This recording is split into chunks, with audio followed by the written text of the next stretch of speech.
guaranteed spots on the insurance program, the guaranteed interviews, or do you know on the faculty, right? And they even will supplied advisors from UT-Tyler that will help them with their coursework. Northwestern State University's Department of Biology and Microbiology has made an agreement with the University of Texas at Tyler. The Early Assurance Program at UT-Tyler's Ben and Métis Fish College of Pharmacy helps eligible NSU undergraduates smoothly transition from their undergraduate studies to a Doctor of Pharmacy program.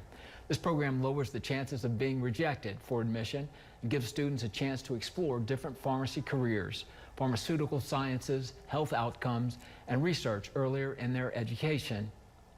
This is a unique opportunity for students because this will remove the stress out of applying and getting an interview at the School of Pharmacy there. It's a competitive program, so there's a lot of students applying, and many students don't know whether they'll have an interview or not. This removes all of that worry. They can focus on their studies. They can focus on what they need to do to get into pharmacy school. So our agreement guarantees spots into the program.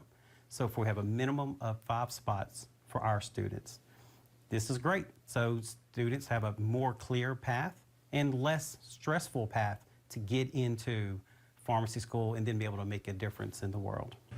Dr. Brunson says that this is a great achievement, not just for the department and program, but for the entire NSU campus and community.